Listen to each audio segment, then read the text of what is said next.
আজকে নিয়ত করছি এই যে এই গাংটা শেষবো এবং সেই সা দেখবো যে কি কি মাছ পাই।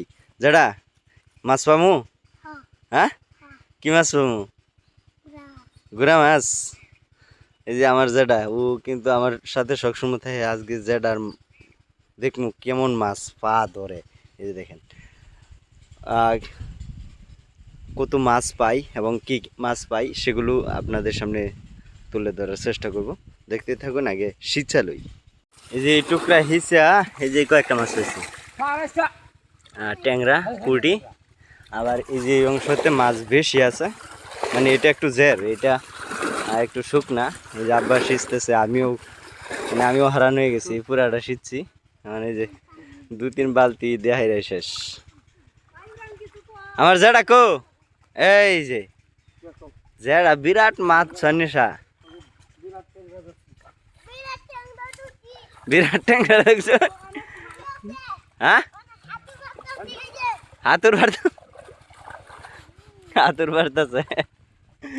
এখানে আরো অনেক মাছ আছে, মানে ট্যাংরা পুঁটি আছে। আমরা এইটা দৈরেও দেখাবো যে কতটুক মাছ, মানে কতগুলো মাছ পাই। সেই অপেক্ষায় পর্যন্ত থাকুন। এই যে দেখেন, এই যে মাছ, ট্যাংরা মাছ বেশি, মানে বালতির মধ্যে তো আছে। আমি ঢালতেছি, ঢালার পরে বুঝতে পারবেন যে মোটামুটি মাছ কতগুলো হয়েছে। এই যে মৎস্যজীবী আমার যেটা নাক দা যে ফেটা ভরতেছে, দেখি একটা কিছু আনুন ডালি, দেখি যেটা সরো থয় না গালা দিব ট্যাংরা, মানে ট্যাংরা গুলানো কিন্তু বড়। দেখি ইনই থই পড়তো না, কি মাছ ছোট মাছ নাই তো পড়তো না।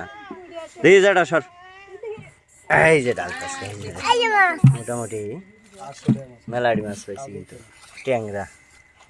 এই যে ট্যাংরা মাছই বেশি পুটির থেকে। যাই হোক, সন্ধ্যা চলবে আজকে, মোটামুটি প্রায় 150-200 টাকা হইব। হ্যাঁ 300-400 টাকা ট্যাংরা হইব শেষ, মানে পানি শেষ পর্যায়ে তো গাং থেকে ধরছি। এই দেখেন ট্যাংরার সাইজ কি মাশাআল্লাহ। যাই হোক, আজকে আপনাদের দেখালাম যে গাং থেকে কিভাবে স্বেচ্ছা মাছ ধরতে হয়। সাথে কিন্তু আমার এই যে যেটা ছিল, যেটা একটা টাটা দেওয়া যেত, যেটা কও চ্যানেলটা ভালো লাগলে কও সাবস্ক্রাইব করে রাখুন। আইয়া